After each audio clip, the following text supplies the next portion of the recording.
I guess, fellas, while we're on the topic of standouts, I think this is quite fitting to invite our first guest of the show on. Standout this weekend. A lot of them, I guess, named by his driver coach, Ryan Norberg, Legault. This guy, this guy could be better than LeBron when it comes to go kart racing. Is better than LeBron. We'll welcome on the show here, Laurent Legault. Firstly, welcome to the show, man. And how are you doing? How are you doing? Thank you very much, guys. I'm doing great, honestly, man. I love being here in Florida right now. How is it up in Canada? I know we were talking before the show. It's quite cold out there. It's freezing. Like I talked to my dad like a couple of hours ago, and like my cat's gonna go outside. They tried to, and like they would come back for like they would go out for 1 minute and then come back in and then never go out again. It's absolutely terrible. So I love it down there right now. So. So you need to bring them to Orlando next year, is what I'm hearing. Yeah, maybe, but they're not very good with traveling. I tried before and it didn't end very well, so I think I'll just leave them in the house for now. Yeah. It's funny because I remember I didn't go this weekend to Orlando, but last weekend it was really cold, and I was like bundling up, and then we have all these Canadians coming down in shorts and a t-shirt. It's Yeah, I was one of them, yeah. yeah, for sure.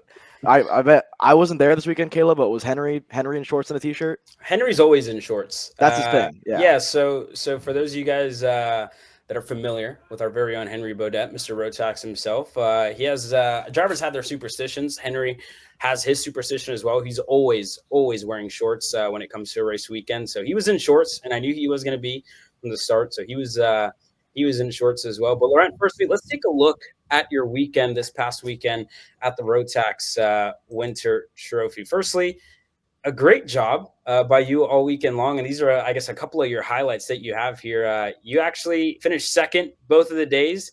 I know you would have wanted more, but seriously, definitely a weekend to be proud of.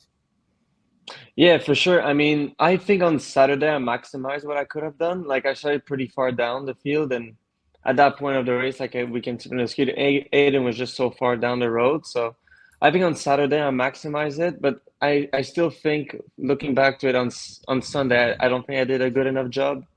The last few laps, I definitely had a shot at the win, but I don't think I fully took it. So for Yeah, sure, it it was a was. great weekend, but I think I could have maybe ended up with a bit more.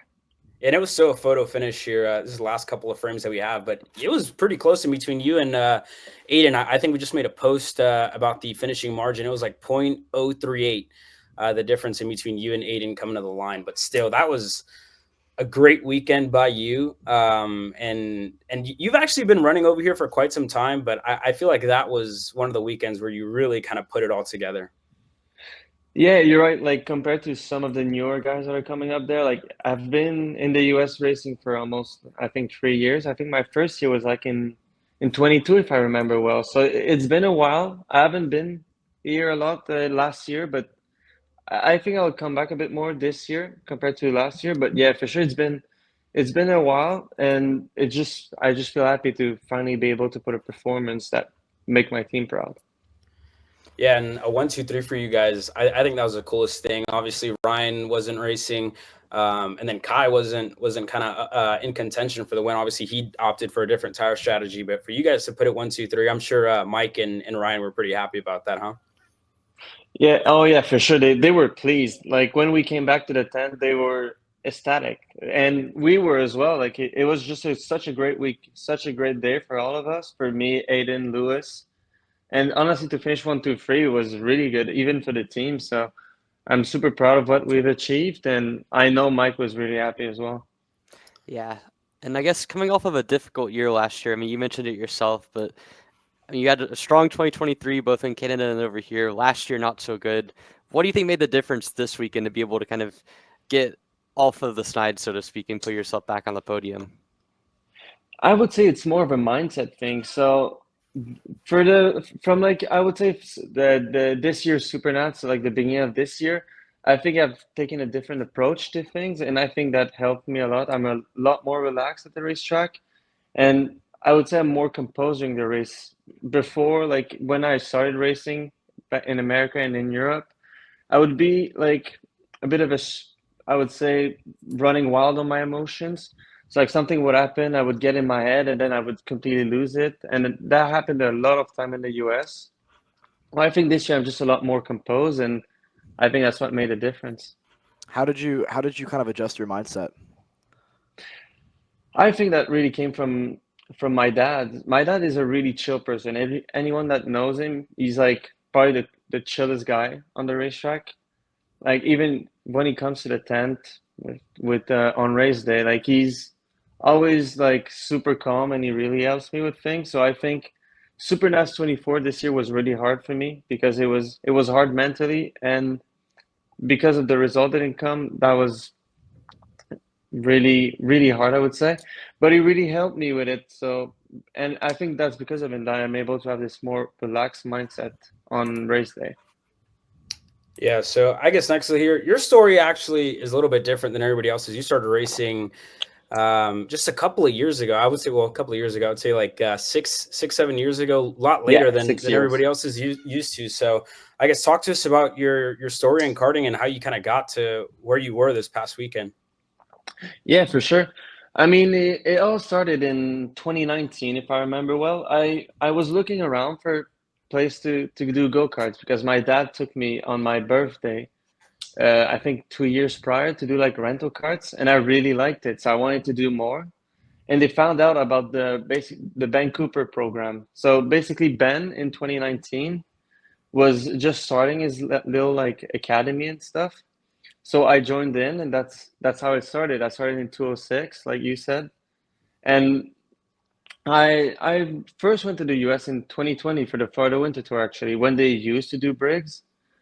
So I did this for a couple of years, and then in 21 I fully made the switch to Rotax, and I started out immediately in the senior rank because I started I think I was 14 years old when I started, so I was I was pretty late on the startup, so I immediately got into seniors, and then I stayed in Canada for most of 21 actually, and then in 22 that's when I went more to the US. I did the Florida Winter Tour with Ben, and then Ben introduced me to Rolston Performance Group in 22, and I've been running with them ever since. How Yeah. tough So how tough is it for your first basically your first race to be in the senior class? I mean, was that daunting at all? Intimidating for you? man, that was rough. Like honestly, especially coming from like regional race in 206, my racecraft was so bad, it was laughable. Like I would get bullied off the racetrack every single time. I could put a lap together like sometimes to be like somewhat close to the leaders, but then when it would come to the races, oh my God, it was depressing. Like that's the best way I could put it. It was so bad. I would get knocked off the racetrack every single lap, and like I was lucky if I could like make a corner defending, basically. So it was rough, but I learned from that. You know, sometimes you learn from the hard way. The hard way sometimes is better. So Do you have any specific moments that stand out as like where you're like, oh man, this is rough? yeah, I mean, let's say I think my first American race in the SCUSA Pro Tour, was it? Yeah, in 22. First race for RPG, first race in X30 Senior, first time at NOLA as well. I remember I did the not the SCUSA, sorry, the Texas Sprint Sprint racing Series, is series. it? Let's go. Yeah, exactly. I did that. So I did that as a test weekend prior to the SCUSA. And I remember that weekend there was, I think Kremers was racing, the Mellows Yeah. was racing as well. And I remember I qualified in front of them. And then I was really bad on the tire saving part because I was kind of new to it. So I think I had done like maybe 4 months of racing in two strokes up until that point. So like I was sliding all over the place. I was killing my tires. And like 6 laps into a race, I would fade off like crazy. It was so bad. So then I was doing that race, and then at one point I was in front of them, and I remember at the end of the straight at NOLA, you guys know the long straight. Yeah. Kremers smashed me off the racetrack, and then like hard, like my neck went back to like my exhaust pipe. It was loud, and then I came back on the racetrack, and the Mellow, who had I think spun or something, had an incident, sent me the next corner, and I went off track again, like two corners in a row. So I think that was like my introduction to American racing. It was brutal, man. Well, also the drivers that you're racing, man. A world champ, first of all, puts you off the racing line, and then a Indy 500 starter and race leader for a couple of laps puts you off. So that's kind of like it'd be scary, kind of getting into that. I would say. I mean, I was looking behind on the shirt like 5 times, so for sure I was scared, man. I feel like I've seen the TikTok of that incident Oh, where for you sure you just have. drive 100% you have. straight. I saw it as well, so you should. I'm pretty sure you saw it as well. When was the first race where you were actually like kind of starting to get into the groove of things? I would say the first race was probably Newcastle, the final round of the Pro Tour in 22. I got a top 10 finish at, I think, what was it? I think it was the Saturday race. Yeah. That was, I think, the first race where I actually like started to do good. I got smashed off the racetrack on the start, like not even the first lap, on the start. Like when we accelerate into the trial lines, I got smashed off, and I had to drop with like a bent steering wheel. So, and then I made my way up from like dead last to like inside the top 10, and I think that was like when I really started to like, oh, I'm actually doing good now. So I think that was the first race. I think it was round 5 of the 2022 Pro Tour, I would say. And so we always kind of get the chance to see guys like yourself, guys like Donovan Bonilla, guys like even Hayden as well kind of improve over the course of their years working with Mike and with Ryan and kind of the whole ecosystem that Rawson Performance Group has. What do you feel like has helped you improve the most as you look back on the last 3 years working with the team and kind of seeing your growth from when you first came over with Ben to now? That's a great question. I would say the thing I would need to improve the most, looking back on things, is that what you said? Just kind of how you like, what do you feel like has been the biggest factor in your improvement? Kind of what's helped you improve the most over those years? Oh, I would say for sure the coaching. Like honestly, RPG they do such a great job on the coaching. Like we have such excellent staff members, and that really helps.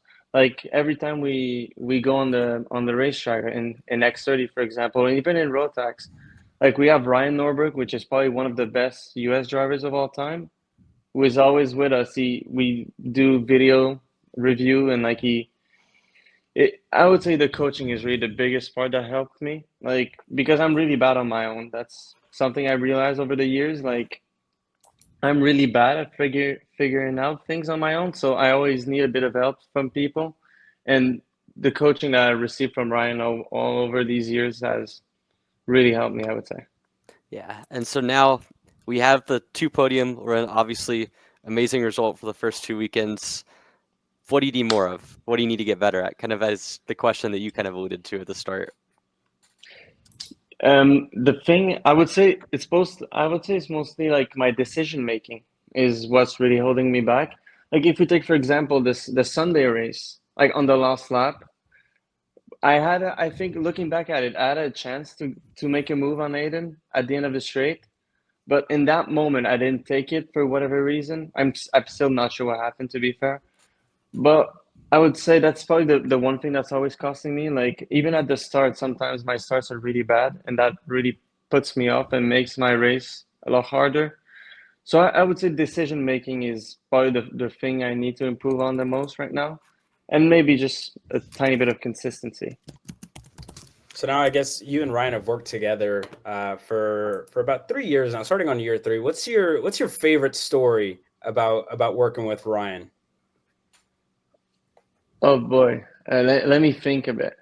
Because there's a ton of memories. 3 years is a long time. So Here, let's see. Oh yeah. Oh, I got a good one. I got a good one. Um, so basically, it was in NOLA when I started in 22. uh So I did the test weekend, and then I did the race weekend at SCUSA, and then we would do video reviews after every session, right? So we do data, we do GoPros, we watch the footage and stuff. And then I came up to Ryan one day, I think it was on the kind of Saturday or something. And then I told him, okay, Ryan, I figured it out. And then I showed him like in the morning warm up, like I did a line he told me to. And then like he was like, "Oh my God, wow, you did it finally." I've only been saying that for like the past week or so because he told me like every single session like, "Oh, you need to do this, you need to do this, you need to wait a bit and then turn later," for like a week straight. And then I did it, and then I came to the next session, and guess what? You didn't And do it. it went back again. And then he had to tell me the same exact thing. And I think he continued until the end of the weekend. And I remember he was so mad. He was so mad because he kept going back to the same things all the time. So I think that's probably my funniest memory I have with Ryan Fisher. And I guess nextly here, I also saw him post this week. He kind of went over our graphic and put Legault. When did you get that nickname, Legault? I don't exactly remember when it was from, but I know it's because Ryan has always had trouble spelling my name because in the English language, like the A and U is like not very. It's not something that's very common. So he's always been struggling with it, and then he would say my name like Legault, like this, always, always, always. And then at one point when I did good, like he just changed it. Like I think he made like a spelling mistake or something. He just said Legault, and it sounded like this. So that's when he started to use it, and then everybody in RPG uses it now. Like I can't walk 2 minutes without someone saying it to me. So That's That's actually funny. great. yeah, it's great. Much better than any other nickname I could have gotten, right? Do you have any nicknames before the goat? I'm not sure, man. Maybe behind my back, but I in was front gonna of my say, yeah, face, I don't know. that you don't know of, yeah. Exactly. Maybe when Marian smashed you off. All right, I guess moving into the Rotax side of things, you obviously had a great weekend this past weekend, but you've actually been to the grand finals before. You were there last year. Talk to me about that experience, what it was like. Was last year your first time going out to the grand finals?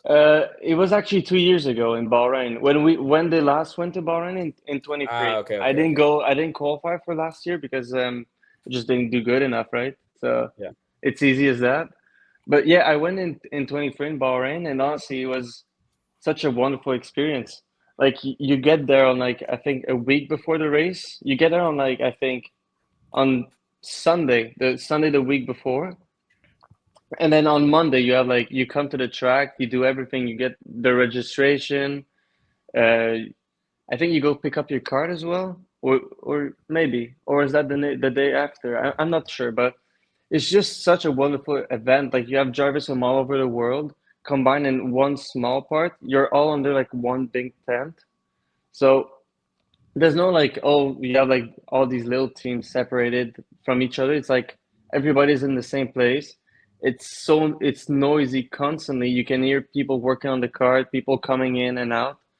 And honestly, it's just something different from everything else I've done, and it was wonderful. Yeah, so you're obviously there with Team Canada, and I'm guessing like the entire team is kind of in a section of the tent. Is that how it works? Yeah, exactly. So basically, every single country is separated from by like little sections. So basically, I don't know how they did it, but I think there's like section A, B, C, D, E, F, G.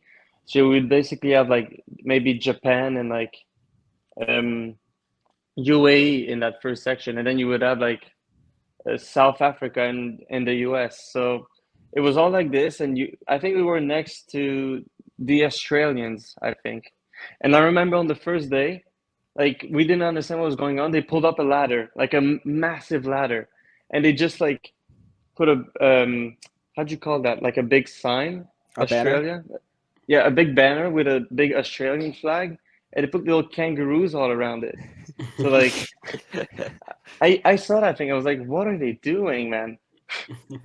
And I think that's part of the event that's so cool. It's just like you see people from all different cultures and from all around the world. Do you ever Yeah, and suggest to Mike to put some decor around the RPG tents? Yeah, I don't know what they could put though. Maybe an American flag. Like honestly, I don't know. I'm not sure what we could put. Do you guys have any idea? I mean, you guys have Bas- guys driving from all around the world, so I I mean, mean, it's based in the Pacific Northwest. Few Canadian drivers. I was I feel gonna say like Canadian one too. You got to put a Canada flag up there. I feel like Yeah, true, but that's not really what we do. That's more a US thing, right? Like you go in Canada, you never see like a big giant Canadian flag all around. It's mostly in the No, I US you see that. I was in Toronto last year, and I was driving. I don't know what road it is, but middle of nowhere, going to Toronto, and there was a huge Canadian flag. I've never seen a flag that big in my entire life. So I don't Yeah, know but if you know. This guy hasn't that's been in why Texas. Apparently not. no. But I would say it's because like the English speaking Canadians, because there's like the French speaking like me, and then there's the English part. We're like kind of separated a bit. And I would Where say those guys are mostly the one they like to copy the US a lot. So that's probably why they had one. But we don't have that in the French speaking part. where are you from in Toronto, in Canada again? Montreal. Montreal. Okay, so is that I don't know a lot about the Canadian. The Quebec is Yeah, like so the French Canadian, right? yeah, exactly. That's the basically the state that's the similarity to it, and that's the French speaking one. So that's where I come from. So basically, you have like this. The Quebec is like the only province that really speaks French, and the rest is all English. Like Aiden. Aiden comes from Ontario, I think, which is just right next to us. So you guys shouldn't like each other then. Is that how this works? Maybe I would say. I mean, some people don't like them. Some do. It's like, you know. Oh, come on, Aiden. I don't agree with this. I don't agree with this comment at all. 100% false. Well, speaking of Aiden, you and him are in, I guess, the fight for the championship coming this weekend. Yeah. I talked to Aiden about it, going back to Bahrain, and he goes, man, Bahrain is just on the other side of the world, 24-hour flight, yada, yada, yada, kind of telling me. He's like, but it would be cool to get a ticket and go represent Canada. How special would it be for you to go back and represent Canada this year in Bahrain? It would be super special, man. Honestly, the first time I went around, like it was such a great event, and I don't feel like I did my best. So like to get another shot at it would be wonderful. Like I just if I'm able to do it, I would be so happy to go back. Maybe not in Bahrain because Bahrain is it's a special place. I would have preferred maybe like somewhere in Europe, but I mean, just being able to compete for my country is already something special. Mm-hmm. And beyond that too, I mean, you're really through 2 weekends out or 2 races out of 4 races, a legitimate chance at a U.S. national championship this early in the year. I mean, how big is this for your confidence, knowing, I guess, how 2024 went, and in general, kind of your biggest success so far on the state side? Oh, for sure, it's a big boost of confidence. Like I never expected when I'm coming to those weekends that like I'm going to be fighting up front. I know that like on special occasion I can put my nose up there, like be with the top guys. So like when I came into this weekend, I knew I wouldn't be too bad, but I didn't think I would be at the front this much. And to know that I'm able to put out these sorts of performances is something that really helps me with my confidence for sure, especially coming into next week. And nextly here for me, it seems like I don't know. Well, I've seen the majority of you guys in I feel like Rotax is more common up in Canada. What is it about the Rotax package, I guess, that you like so much and that I guess suits your driving style? I mean, I would say the Rotax package is just like so much fairer than the others. I mean, take for example, like the Rock one. Sorry, I've been to the some of the Rock races. I have an example, the Rock Vegas in 23. I've been there with RPG. It was 2 years ago. It was me, Ryan, and Nate Cicero who races in MX5 now. Mm-hmm. And we came to the first day. We were a second and a half off. Like, can you imagine Ryan Norberg and Nate Cicero being 1.5 seconds off? Mm-hmm. Like, we were so slow on the first day, and like we didn't understand why. And then we received data from somewhere else, someone else. I think it was from like one of the speed drivers, and like you could see like the of the corners they would just rip, and it would be outrageous. And that's the last time I raced Rock because it's just such an unfair package. And I think the Rotax, I've raced a Rotax in Europe, and it's so even on the power. When you have a good engine, like you don't really have anything to gain from it. So I would say it's mostly the reason why I like Rotax so much is just because it's so fair, and it's also a lot more relaxed than the X30. So, Mhm. you know, the X30, you have the MG yellows with Mhm. the reds or the yellows? Yellows, you Yellows. yellows. Yellows, yeah. Which is like such a soft compound, and you really gotta attack it a lot. And that's something I'm really not good at, and I'm struggling with. And that I think that's why sometimes my performance in X30 are a bit up and down. It's just I'm not really suited for this kind of aggressive driving style, and I just think the relaxed one of the Rotax suits me a lot more. Yeah, with the I guess, and that's actually interesting because the Mojo tires, me and Xander were kind of going back and forth all weekend long talking about, I guess, the wear and stuff like that. But what about the Mojo tires? I guess do you find different to, I guess, what we're used to over here with the MG yellows? I mean, it's just like the MG yellows and the D5. They just work in such a different way. So you have like the the um, the MG yellows who have so much grip that you really need to push the entry of the corners and really like be on the limit of the tires every single time to extract performance. Whereas the Mojo, it's more like because the tires are a bit less grippy, you really got to prioritize the exit a bit more, and it makes it for, you know, a more relaxed driving style. So you don't have to push the entries of the corners so much. You don't have to like roll so much speed in the middle. So it's a lot more relaxed on the mind and on the body than the MG yellows. And also, I would say for me personally, it feels like when I'm driving the MGLs, like I never know where the limit is compared to Mhm. like the D5s. Like when I'm driving the yellows, for example, like you brake at one spot, but you don't know, oh, can I brake deeper in there? I'm just firstly for me, I'm just never sure when I'm driving with these tires. But with the Rotax, it feels like it gives so much more feedback to the driver. Hmm. And actually, speaking of Kai this weekend, he was talking about the softer sidewall on the Mojos. Do you have, I guess, any input from you that we have you on the show for, I guess, a longer period of time? Um, I mean, I would say I'm not very good with the technical side of it compared to Kai, but Hmm. I kind of understand what he means by that. Like the D5 have a very like high peak, and then they have a tendency to fade off a lot. So it's like talking about the sidewall. Like when they're new, they have like a 2 or 3 laps where they're really grippy, and then when the tire wears down, it's like they're when the sidewall gets used, like they just have no grip at the end. That's why I think me and Aiden were struggling so much on Hmm. Sunday because we used the new tires on Saturday. Like we had, I would say, a lot harder, sorry, lot older tires than the others, and that really affected us on Sunday because we just had no grip basically. Yeah, and whenever you guys roll up to the grid on Saturday, I think it was you, Aiden, and obviously Lewis Goff, Yeah. who rolled up with those new sets of tires, and it was, I mean, watching it from the side, I was like, I'm watching two different races, the top three, and then four on back was kind of all together and racing. Who had is it Joni who goes in and kind of decides what strategy you guys are going with, or who kind of inputs on that? Yeah, it's for all the setup wise and strategy related, it's Johnny that takes care of it. So basically, we walked up on the Thursday, and then he just came up to me and he said, "Oh yeah, tomorrow you're qualifying on the same tire." I'm like, "Oh, okay, sure, fine."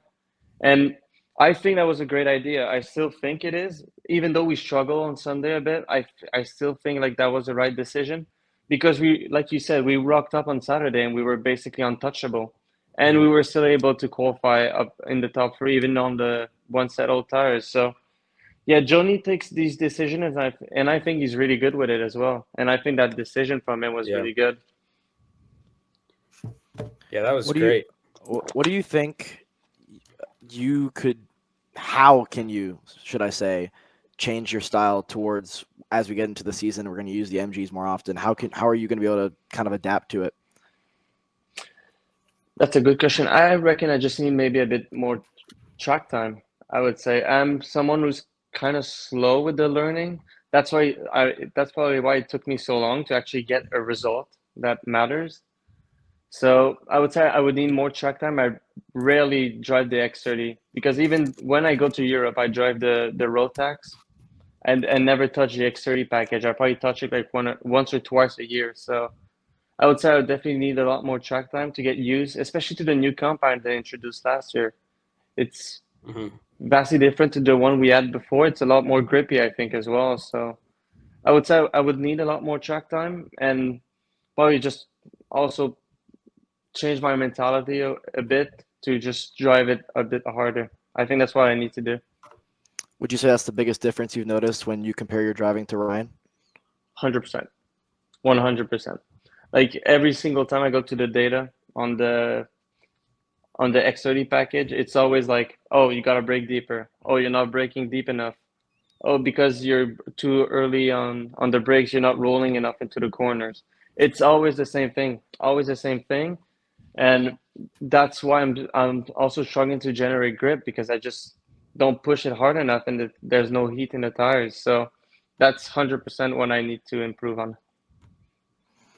It's always the dilemma, right, of being a driver is how do I find the grip? I mean, would you say you're the type of driver, you kind of alluded to it earlier, because there's really two types of drivers, right? The people that take the weekend slow and build, and the ones that maybe overstep a little bit, go off a couple times, but now they know the limit. Where do you kind of stand on that scale? I would say I'm more of the first one, I would say. I always take my time a lot with these. When I go into every weekend, I try really to not push the limit, and I slowly get into it, because I feel like if I try to go like too hard initially, I get bad habits that just carry through the weekend. And you know what they say, bad habits die hard, right? So, I mean, when I start a weekend off like really hard, sometimes it's really hard to go back, and then I have a tendency to overdrive a bit. So I prefer usually to just go a bit slower on the weekend. So maybe like sacrifice one or two practice where I'm not as fast as what I should be, just to get like a better understanding of the track, of how the package works and stuff. And I think that also that's what I did for Rotax, and I think that really helps as well. Also, just with the confidence overall, like when you go off, you like sometimes like in the back of your mind you get scared of like doing it again. So I mean, personally for me, that's what happens. Like when I go off in one corner, I tend to be a bit more cautious on the few next laps, and sometimes that really costs me a lot. So I try to build it up slowly. You got to have short-term memory. Hey, Alex is a great driver coach. He doesn't have nine U.S. national championships, but he'll get you right. For sure. Look at his polo, man. Like that's official. Official as it gets. That's professional. Very professional. Where'd you get that one? I need one. This guy. Wait, where is it? Hey, he asked you a question, bro. OGO. Oh, OGO. Bro, OGO Are they makes really free? good stuff. I'll give you one. I'll give you one. Oh, perfect. I don't know how Great. Ryan. Yeah. I don't know how Ryan will feel about that. I don't have one, but nice. It's crazy. I mean, I don't know how I feel about it. It's just a shirt, right? So. If I give you one, you have to wear it. Oh, do I? You have to, Can I you wear have it to on wear- the you have to wear it for a session. Roll up Friday morning. one session? Sure, no problem. Sunday main event. We might have a problem then. Alrighty, Laurent, we're getting to, I guess, the last little bit of our segment with you, and we usually give our guests a time to kind of promote themselves, where we can find you on social media, what you got coming up. I hope we have a full year with you here in the U.S. But yeah, the floor is yours, man. Just a little bit to promote yourself.